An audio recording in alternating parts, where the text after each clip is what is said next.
سرکار دو عالم کے رخ پر انوار کا عالم کیا ہوگا؟ سرکار دو عالم کے رخ پر انوار کا عالم کیا ہوگا؟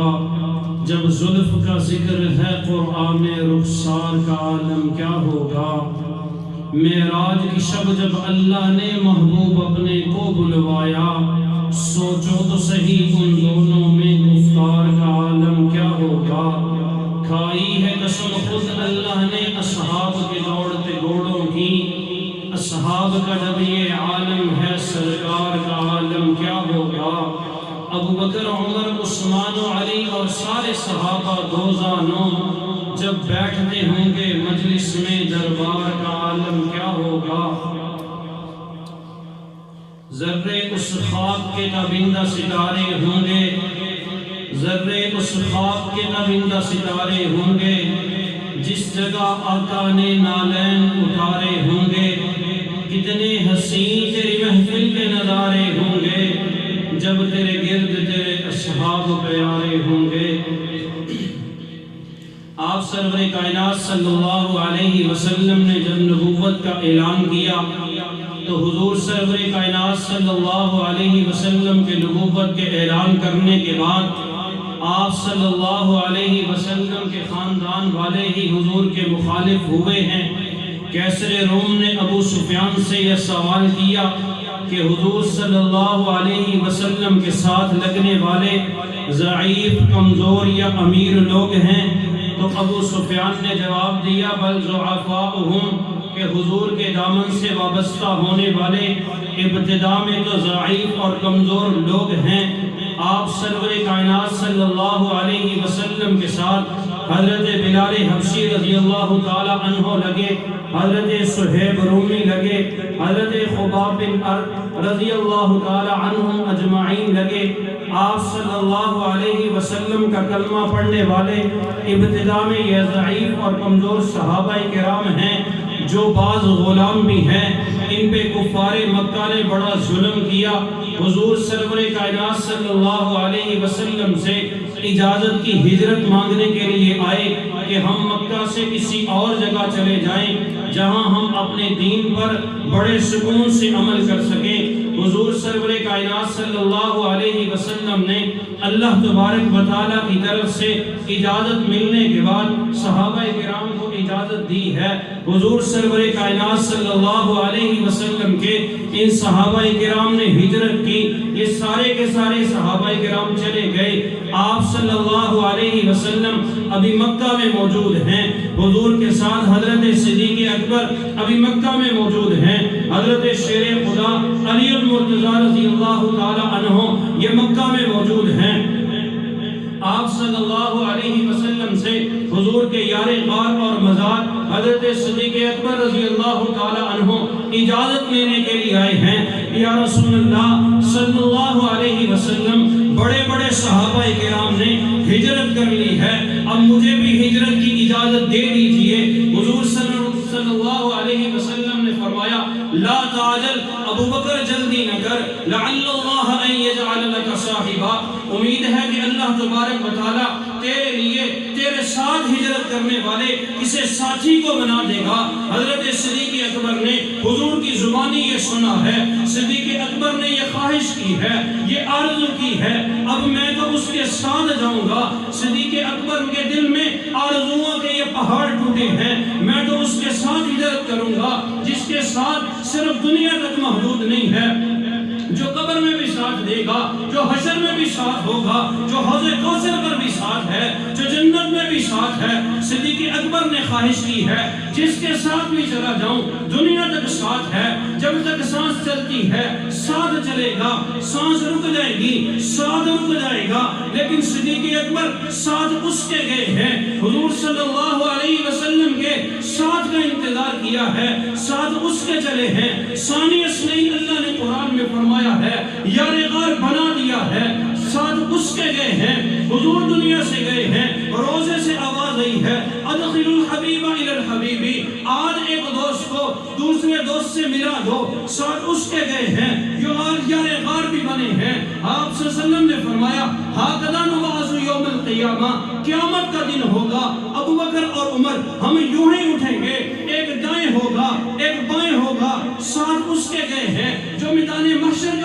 بنا ہے اور صدیق ساتھ اس کے گئے ہیں انت صاحبی فی الحوض، جو حوض کوثر کا بھی ساتھ لینے والا۔ حضرت صدیق اکبر نے دل میں یہ آرزو بٹھائی ہے کہ حضور صلی اللہ علیہ وسلم کے ساتھ جائیں، اور اس کے لیے تیاری شروع کر دی۔ حضرت صدیق اکبر رضی اللہ تعالی عنہ نے اس کے لیے 2 اونٹنیاں پالی ہیں، ایک پر خود سوار ہونا ہے، ایک میں حضور کو سوار کرنا ہے۔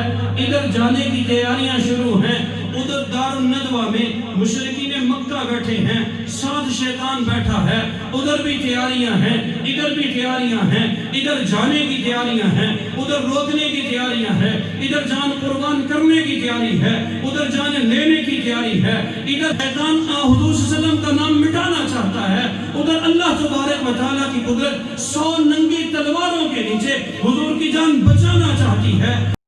ادھر بتوں سے مانگنے والے بیٹھے ہیں، ادھر رحمان کے ماننے والے بیٹھے ہیں، ادھر بتوں سے مرادیں مانگتے ہیں، ادھر عمر بن خطاب کو اللہ سے مانگنے والے بیٹھے ہیں، ادھر 360 کو خانہ کعبہ میں لٹکانے والے بیٹھے ہیں، اور ادھر 360 کو دل سے نکال کر اللہ کی توحید کو بٹھا کر دل کو سجانے والے بیٹھے ہیں۔ اب دار الندوہ میں مشرکین مکہ جمع ہوئے، اعلان کیا لا يدخلن معكم في المشاورة احد من اهل تہامہ لأن هواهم مع محمد صلی اللہ علیہ وسلم۔ آج دار الندوہ میں مشورہ اتنا اہم ہے، آج انہوں نے اعلان کیا ہے کہ جتنے بھی قریش کے سردار ہیں، آج صرف قریش کے سردار دار الندوہ میں جمع ہوں گے۔ قریش کے سردار کے علاوہ آج مکے سے کوئی عامی آدمی نہیں آئے گا۔ اعلان کر دیا ہے اب حضور صلی اللہ علیہ وسلم کا صحابہ کا ازلی دشمن شیطان نے بھی آنا ہے، انسانی شکل میں دار الندوہ کے دروازے پہ آ کے رک گیا ہے۔ انہوں نے پوچھا آج تو اعلان ہوا ہے قریش کے سردار کے علاوہ آج کوئی نہیں آئے گا، تو کون ہے؟ تو قریش کے سردار میں سے نہیں ہے۔ اس نے کہا اگر میں سردار نہیں ہوں، تم نے یہ اعلان کیا ہے آج مکہ والوں میں سے کوئی نہیں آئے گا، کیونکہ مکہ والوں کی محبتیں، مکہ والوں کی ہمدردیاں حضور کے ساتھ ہیں۔ اگر تم نے یہ اعلان کیا ہے آج سردار آئیں گے، میں سردار نہیں ہوں، تم نے یہ اعلان کیا ہے آج مکہ والے نہیں آئیں گے، میں مکے والے میں سے نہیں، میں تو شیخ نجدی ہوں، میں تو نجد کا رہنے والا ہوں۔ خیر انہوں نے آنے کی اجازت دی ہے، مشورہ شروع ہو گیا ہے۔ پہلا کسی نے یہ مشورہ دیا ہے کہ حضور سرور کائنات صلی اللہ علیہ وسلم کو پہنائی جائے اور حضور کو ایک کوٹھڑی میں بند کر دیا جائے، اور اس نے کہا پھر کچھ دن انتظار کرنا، حضور کی بھی حالت وہی ہو جائے گی جو حضور سے پہلے شعراء کی ہوگی، حضور کو بھی موت ایک دن آ جائے گی جس طرح پہلے شعراء کو آئی ہے۔ اب شیطان بولا ہے میرے بھائی، ہم اہل سنت حضرت صدیق اکبر سے لے کر اس آخری صحابی تک جس نے ایک نماز بھی نہیں پڑھی، عمر بن عقیش رضی اللہ تعالی عنہ تک، سارے صحابہ کو جنتی مانتے ہیں، سارے صحابہ کو اپنا امام مانتے ہیں، سارے صحابہ کو اپنے ایمان کا معیار مانتے ہیں۔ کیوں؟ اللہ تبارک و تعالی نے صحابہ کے ایمان کو بیان کیا ہے، حضور کے فرمان نے صحابہ کی استقامت کو بیان کیا ہے، اللہ نے بھی بیان کیا، حضور نے بھی بیان کیا، ہم مانتے ہیں۔ لیکن آج صحابہ کرام کی تابعداری کو، جانثاری کو، وفاداری کو، حبداری کو، قرآن نہیں، حضور کا فرمان نہیں، آج صحابہ کا ازلی دشمن شیطان بھی بیان کرتا ہے۔ جب کسی نے مشورہ دیا نعوذ باللہ حضور کو بیڑیاں پہناؤ، ایک کمرے میں بند کر دو، شیطان بولا یہ تمہارا مشورہ ٹھیک نہیں ہے کہ جب تم حضور صلی اللہ علیہ وسلم پہ کوئی دروازہ بند کرو گے، اسی دروازے کی یہ خبر حضور کے جانثاروں، حضور کے تابعداروں، حضور کے حبداروں کے کانوں میں یہ بات پہنچے گی، پھر اس وقت تم پچھتانا مت جب حضور کے جانثار، حضور کے وفادار اور تابعدار اپنی جان پہ کھیل جائیں گے، لیکن اپنے دل کے سرور اور اپنے حضور کو تمہارے حملے سے، تمہارے قبضے سے حضور کو چھڑا کے لے جا رہے ہیں، خادم اور مخدوم جا رہے ہیں، آقا اور غلام جا رہے ہیں، صحابی رسول اور رسول خدا جا رہے ہیں، ابو بکر اور حضور جا رہے ہیں۔ جب جا رہے ہیں حضرت صدیق اکبر کبھی آگے ہوتے ہیں، کبھی پیچھے ہوتے ہیں، کبھی دائیں اور کبھی بائیں ہوتے ہیں۔ حضور صلی اللہ علیہ وسلم نے پوچھا ابو بکر معاملہ کیا ہے؟ دیوانے اور پروانے نے تڑپ کے جواب دیا ہے یا رسول اللہ شب ہجرت ہے، ہم کفار سے چھپ کے نکلے ہیں، جب میرے دل میں یہ خیال آتا ہے حضور پہ حملہ کرنے کے لیے شاید کوئی آگے بیٹھا ہو، میں آگے ہو جاتا ہوں، خیال آتا ہے کہیں کو پیچھے تعاقب کرتے ہوئے پیچھے سے حملہ نہ کر دے، میں پیچھے ہو جاتا ہوں، کبھی میں دائیں اور کبھی بائیں ہو جاتا ہوں، کہیں حضور کو کوئی تکلیف نہ پہنچا دے۔ حضرت صدیق اکبر رضی اللہ تعالیٰ عنہ حضور کے گرد یوں پروانہ وار طواف کر رہے ہیں۔ یہ حضرت صدیق کی قسمت ہے، حضرت صدیق کا مقدر ہے کہ شب نبوت کے گرد اللہ نے ان کو یوں پروانہ وار طواف کرنے کی توفیق عطا فرما دی ہے۔ یہ صدیق کے مقدر ہیں، یہ صدیق کے لیے اللہ نے لکھا تھا۔ حضرت صدیق اکبر رضی اللہ تعالیٰ عنہ حضور صلی اللہ علیہ وسلم بھی چل رہے ہیں، صدیق بھی چل رہے ہیں، چلتے چلتے حضور صلی اللہ علیہ وسلم یوں اپنے پنجوں کے بل چل رہے ہیں۔ جب سنگلار پہاڑی پہ چڑھے ہیں، ریشم سے نرم جو قدم ہیں ان میں لہو بہنے لگا ہے۔ حضرت صدیق اکبر نے دیکھا ہے، اپنے کندھوں پہ اٹھا لیا ہے، حضور صلی اللہ علیہ وسلم کو لے کے پہاڑی پہ چڑھ گئے ہیں۔ آج شب ہجرت ہے، صدیق نے کندھوں پہ اٹھایا ہے۔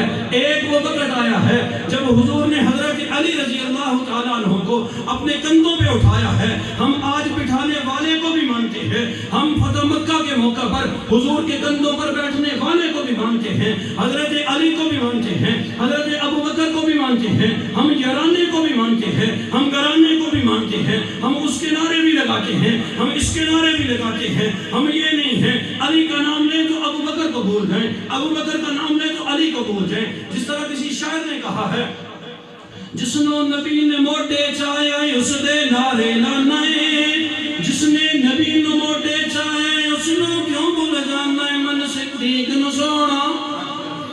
حضرت صدیق کا ہے، غار تک پہنچایا ہے، اللہ نے حضور کو حضرت صدیق کی گود میں سلایا ہے۔ اللہ نے قرآن میں حضور کا صدیق کو یار بنایا ہے۔ حضور کے جانے کے بعد اللہ تبارک و تعالیٰ نے صدیق کو حضور کے ساتھ مزار میں پہنچایا ہے۔ پھر کسی شاعر نے یوں کہا ہے، پہلوئے محمد میں جو دربار بنا ہے، پہلوئے محمد میں جو دربار بنا ہے، قرآن یہ کہتا ہے وہی یار بنا ہے، پھر بعد محمد کے وہی سردار بنا ہے۔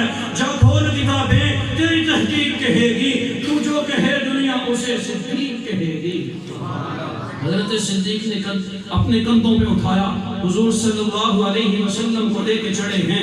حضور سرور کائنات صلی اللہ علیہ وسلم کے دیوانے اور بھی ہیں۔ آپ صلی اللہ علیہ وسلم وضو فرماتے ہیں، وضو کا بچا ہوا پانی صحابہ اٹھا لیتے ہیں۔ حضور وضو فرمانے کے لیے چلو بھرتے ہیں، اپنے منہ مبارک پر پانی ڈالتے ہیں۔ صحابہ کرام زمین پہ گرنے سے پہلے پانی کو اٹھا لیتے ہیں۔ حضور اپنا خون مبارک نکال کے دیتے ہیں کہ جو صحابی کو کہتے ہیں وہاں دفن کر کے آؤ، صحابہ دفن کرنے کی بجائے اس خون کو پی لیتے ہیں۔ ایک وہ وقت آتا ہے، حضور پیشاب مبارک کر کے اپنی چارپائی کے نیچے رکھتے ہیں، صحابیہ اٹھاتی ہے، پی لیتی ہے۔ حضرت امیر معاویہ کو حضور کے بال ملتے ہیں، محفوظ کر لیتے ہیں۔ میں نے کہا صحابہ کرام کی اداؤں پہ ہم قربان جائیں۔ کسی کو بال ملے ہیں اٹھا لیے ہیں، خون ملا ہے اٹھا لیا ہے، پیشاب ملا ہے اٹھا لیا ہے، وضو کا پانی ملا ہے اٹھا لیا ہے۔ آج صدیق اکبر کی قسمت دیکھیں، آج صدیق اکبر کا مقدر دیکھیں، صرف بال نہیں، صرف پانی نہیں، صرف خون نہیں، حضرت صدیق اکبر کا مقدر یہ ہے صحابہ کو حضور کا ایک ایک جز ملتا ہے، اٹھا لیتے ہیں۔ آج صدیق اکبر پہاڑی پہ چڑھ رہے ہیں، حضور کے ایک جز کو ریف ہوئے وجود مبارک کو اٹھائے ہوئے ہیں۔ شان ان کی تو سنی ہوگی، تو دیکھ نظر عمیق سے چمک رہا ہے برق قرآن ایک داستان رفیق سے۔ بڑوں بڑوں نے پا لیے ہیں رتبے اعلیٰ مقام سارے، مگر کوئی نہیں بڑھ سکا رتبے میں شان صدیق سے۔ حضرت صدیق اکبر رضی اللہ تعالیٰ عنہ غار پہ پہنچے، آپ صلی اللہ علیہ وسلم سے عرض کی، یا رسول اللہ صلی اللہ علیہ وسلم آپ یہی ٹھہریں، میں غار کے اندر جاتا ہوں تاکہ کوئی موذی جانور، کوئی سانپ اور بچھو حضور کو نقصان نہ پہنچا دے۔ حضرت صدیق اکبر رضی اللہ تعالیٰ عنہ اندر گئے ہیں، اندر جا کے دیکھا مختلف سوراخ ہیں۔ آپ صلی اللہ علیہ وسلم کے آنے سے پہلے اپنی چادر اتاری ہے، چادر کو پھاڑا ہے، ان سوراخوں کو بند کیا ہے۔ ایک سوراخ رہ گیا ہے، چادر ختم ہو گئی ہے، اس مقام پہ اپنی ایڑی رکھی ہے۔ حضور سرور کائنات صلی اللہ علیہ وسلم کو بلایا ہے، اپنی گود میں سلایا ہے۔ حضور سرور کائنات صلی اللہ علیہ وسلم تھکے ہوئے ہیں، لیٹتے ہی حضور محو استراحت ہوئے ہیں۔ اب جس مقام پر حضرت صدیق نے ایڑی رکھی ہے اس پہ سانپ نے ڈسنا شروع کیا ہے، بار بار ڈنگ مارنے شروع کیے ہیں۔ ڈنگ سہنے والا بھی آج کا عاشق نہیں تھا، یہ تو حضرت ابوبکر صدیق تھے رضی اللہ تعالیٰ عنہ تھے کہ جنہوں نے یہ تہیہ کر لیا تھا آج جان جاتی ہے تو جائے لیکن جانے دو عالم صلی اللہ علیہ وسلم کے آرام میں خلل نہ آئے۔ ڈنگ سہ رہے ہیں، حضور کو نہیں اٹھا رہے، اپنے پاؤں کو ہلایا نہیں ہے، ایڑی کو اپنی اس جگہ سے ہلایا نہیں ہے، حضور صلی اللہ علیہ وسلم کو جگایا نہیں ہے، حضور کو تکلیف کا بتایا نہیں ہے۔ آپ صلی اللہ علیہ وسلم کا مسلسل دیدار کر رہے ہیں لیکن جب مسلسل اس کالے نے ڈسا ہے، حضرت صدیق اکبر رضی اللہ تعالیٰ عنہ اس تکلیف کو سہ نہ سکے۔ اب اس تکلیف کی ترجمانی کرنے کے لیے آنکھوں سے آنسو بہے ہیں، آنکھوں سے آنسو بہے ہیں۔ حضور سرور کائنات صلی اللہ علیہ وسلم جو حضرت صدیق کی گوش میں ہے، آغوش میں ہے، وہاں گرے ہیں، آپ صلی اللہ علیہ وسلم کے چہرے مبارک پر گرے ہیں۔ حضور سرور کائنات صلی اللہ علیہ وسلم نے پوچھا ہے صدیق معاملہ کیا ہے؟ ما لک یا ابا بکر، ابو بکر تمہیں کیا ہوا، رو کیوں رہے ہو؟ حضرت صدیق اکبر رضی اللہ تعالیٰ عنہ نے جواب دیا ہے سانپ نے ڈس لیا ہے، اپنی ایڑی کو ہٹایا نہیں ہے، ہلایا نہیں ہے، حضور کو جگایا نہیں ہے، حضور کو بتایا نہیں ہے، ڈنگ پہ ڈنگ سہے ہیں لیکن حضور کا پہرا دیا ہے۔ آپ صلی اللہ علیہ وسلم کا یوں صدیق نے بھی پہرا دیا ہے جس کو کسی شاعر نے یوں بھی کہا ہے سپ ول ول پیر نو ڈنگ مارے، سپ ول ول پیر نو ڈنگ مارے، تیرے پیرے دار دیاں کیا باتاں نے، میرے سونے نبی میرے پیارے نبی تیرے یار دیاں کیا باتاں نے۔ حضور صلی اللہ علیہ وسلم بیدار ہوئے ہیں، صدیق سے پوچھا ہے، صدیق نے بتایا ہے، حضور نے لوب دہن نکالا ہے، صدیق کی ایڑی پہ لگایا ہے، اللہ نے شفا عطا فرما دی ہے۔ علماء نے یہاں ایک نکتہ لکھا ہے، ایک طرف تو حضرت صدیق حضور کے آرام کا اتنا خیال ہے، حضور کو جگاتے نہیں ہیں، حضور کو بتاتے نہیں ہیں، حضور کو اٹھاتے نہیں ہیں، دوسری طرف جب آنکھوں سے آنسو نکلے ہیں حضرت صدیق نے اپنے چہرے کو ہٹایا نہیں ہے، حضور سرور کائنات صلی اللہ علیہ وسلم کے چہرے مبارک پر آنسو گرے ہیں، حضرت صدیق نے حضور کے آرام کا اس وقت خیال نہیں کیا، ڈنگ پہ ڈنگ سہے ہیں لیکن جب آنسو گرے ہیں صدیق اپنے چہرے کو ہٹا لیتے، حضور سرور کائنات صلی اللہ علیہ وسلم بیدار نہ ہوتے۔ علماء نے فرمایا ہے تم صدیق کے عشق کو کیا سمجھو گے، صدیق کی چاہتوں کو کیا سمجھو گے؟ صدیق اکبر سے پوچھا گیا، حضرت ابوبکر صدیق سے پوچھا گیا آپ کو دنیا میں سب سے زیادہ پسند کون سی چیز ہے؟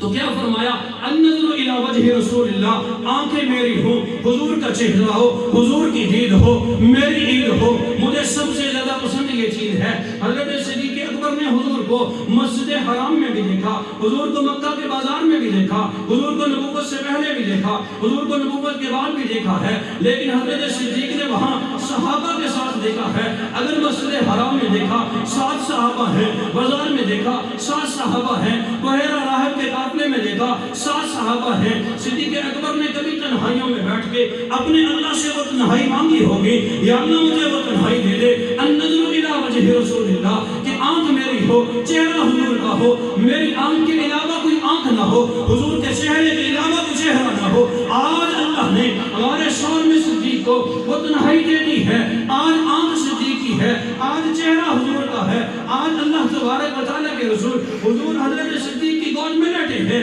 حضرت صدیق دیدار کر رہے ہیں۔ جب سامنے ڈسا ہے حضرت صدیق نے اٹھایا نہیں ہے، حضرت صدیق نے بتایا نہیں ہے، لیکن حضور کو دیکھنے میں اتنے محب ہیں، اتنے مستغرق ہیں کہ صدیق کو یہ پتہ نہیں چلا نہیں ہے۔ یہ جو آج صدیق کا دشمن سوال اٹھائے گا، حضرت صدیق نے چہرے کو ہٹایا نہیں ہے، لیکن صدیق کے عشق کو ہم عقل سے نہیں سمجھ سکتے، یہ تو عشق والوں کو عشق سمجھ آئے گا۔ صدیق کو یہ پتہ ہی کب چلا ہے کہ آنکھ سے آنسو نکلا ہے، حضور کے چہرے پہ پڑ گیا۔ حضرت صدیق نے حضور کو اٹھایا نہیں، آپ صلی اللہ علیہ وسلم بیدار ہوئے۔ اب وہ جو مکہ والے حضور صلی اللہ علیہ وسلم کے خلاف مشورے کر رہے ہیں، جان لینے کے مشورے ہیں، یہاں جان دینے کے لیے تیار تھے، وہاں روکنے کے تھے، یہاں آنے کے لیے پہنچ کے غار ثور میں۔ اللہ کی قدرت یہ ہوئی کہ حضور صلی اللہ علیہ وسلم اور حضرت صدیق جب غار میں پہنچے تو آپ صلی اللہ علیہ وسلم کے لیے اللہ تبارک و تعالیٰ نے ایک درخت اس غار کے بالکل دہانے پہ اگا دیا۔ مکڑی نے جالا تن دیا ہے، کبوتری نے انڈے دے دیے ہیں۔ اب وہ کافر تعاقب کرتے کرتے اس غار تک پہنچے، نشانات قدم دیکھتے دیکھتے اس غار تک پہنچے ہیں، اب اس کے آگے رک گئے ہیں کہ نشانات قدم یہاں تک پہنچے ہیں، آگے وہ دونوں صاحب کہاں گئے ہیں کسی کو علم نہیں ہے۔ ایک ان میں سے بولا ہے کہ چلو غار کے اندر جا کے دیکھتے ہیں، امیہ بن خلف بولا ہے کہ نہیں، اگر حضور صلی اللہ علیہ وسلم غار کے اندر گئے ہوتے، یہ مکڑی کا جالا نہ ہوتا، یہ کبوتری اور اس کے انڈے نہ ہوتے، یہ جالا دیکھ کے تو یوں لگتا ہے کہ یہ جالا مکڑی نے حضور صلی اللہ علیہ وسلم کی ولادت سے پہلے کا بنا ہوا ہے، یہ اتنا پرانا لگتا ہے۔ اگر حضور اندر گئے ہوتے، یہ جالا بھی نہ ہوتا، یہ کبوتری اور اس کے انڈے بھی نہ ہوتے۔ حضرت صدیق اکبر رضی اللہ تعالیٰ عنہ ان کو دیکھ رہے ہیں، جب وہ بالکل قریب آئے ہیں، حضرت صدیق اکبر نے حضور صلی اللہ علیہ وسلم سے عرض کی ہے، یا رسول اللہ صلی اللہ علیہ وسلم، اگر انہوں نے اپنے قدموں کی طرف دیکھ لیا، اگر اپنے پاؤں کی طرف نیچے دیکھتے ہیں تو ہم نظر آئیں گے۔ حضرت صدیق اکبر غم میں رونے لگے ہیں۔ حضرت صدیق اکبر فرماتے ہیں، مجھے اپنا رونا نہیں ہے، مجھے اپنی جان کا غم نہیں ہے، میں اپنی جان کے لیے نہیں روتا، میں اپنے بیوی بچوں کے لیے نہیں روتا۔ اگر بیوی بچوں کے لیے صدیق نے رونا ہوتا تو حضرت اسماء ابو جہل کے تھپڑ برداشت نہ کرتی، حضرت اسماء ان غاروں میں کھانا نہ پہنچاتی۔ اگر اپنے غلاموں کے لیے رونا ہوتا، اگر اپنے بیٹوں کے لیے رونا ہوتا، حضرت صدیق کا بیٹا سارا دن مکہ میں رہتے، حالات دیکھ کے رات کے اندھیروں میں غار میں نہ آتا، صبح کے وقت غار سے نہ جاتا۔ حضرت صدیق کو اپنا رونا نہیں، اپنا رونا ہوتا تو اتنے میل حضور کو کندھوں پہ بٹھا کے پہاڑی پہ نہ چڑھتے، اس حضور صلی اللہ علیہ وسلم کے ساتھ اس مشقت والے سفر میں گھر سے نہ چلتے، اس کی خواہش نہ کرتے، 2 اونٹنیاں تیار نہ کرتے۔ حضرت صدیق کو اپنا رونا نہیں ہے، اپنے بیوی بچوں کا رونا نہیں، اپنے گھر کا رونا نہیں۔ حضرت صدیق نے عرض کی، یا رسول اللہ، میں تو آپ کی جان کی فکر میں ہوں، مجھے تو آپ کا رونا ہے۔ کیوں؟ اگر میں قتل کر دیا گیا، اگر ان کافروں نے مجھے شہید کر دیا تو صرف ایک جان جائے گی، میرے جانے سے مکے والوں کو نقصان نہیں ہوگا، امت کو نقصان نہیں ہوگا۔ یا رسول اللہ صلی اللہ علیہ وسلم، اگر آپ کو ان کافروں نے شہید کر دیا تو امت ہلاک ہو جائے گی۔ آپ صلی اللہ علیہ وسلم نے کیا فرمایا؟ لا تحزن ان اللہ معنا، صدیق غم نہ کر، اللہ تبارک و تعالی ہمارے ساتھ ہیں۔ یہاں سے علماء علامہ قسطلانی رحمۃ اللہ علیہ نے اپنی کتاب المواہب میں یہ نکتہ اٹھایا ہے کہ ایک وہ وقت تھا جب حضرت موسیٰ علیہ السلام اپنے ساتھ والوں کو لے کر چلے ہیں، آگے دریا آیا ہے، آگے سمندر پانی ہے، پیچھے فرعون کا لشکر ہے۔ موسیٰ علیہ السلام کے ماننے والوں نے کہا، موسیٰ آپ نے تو ہمیں مروا دیا، آپ نے تو ہمیں پکڑوا دیا، پیچھے فرعون کا لشکر ہے، آگے پانی ہے۔ حضرت موسیٰ علیہ السلام نے کہا، نہیں کلا، نہیں، انما یا ربی سیہدین، میرا رب میرے ساتھ ہے، اللہ مجھے راستہ دے گا۔ ایک یہ وقت ہے جب موسیٰ علیہ السلام اپنی قوم کو لے کر نکلے ہیں، انہی موسیٰ علیہ السلام نے اپنی قوم سے صرف جان کی قربانی مانگی ہے، چلو جا کے جہاد کرنا ہے، لیکن ان کی قوم نے کہا ہے فَذْهَبْ أَنْتَ وَرَبُّكَ فَقَاتِلَا إِنَّا هَٰؤُلَاءِ قَاعِدُونَ، موسیٰ جائیے، آپ اور آپ کا رب جائیں، ہم تو یہاں بیٹھے ہیں، جب فتح ہو جائے تو ہمیں بتا دینا۔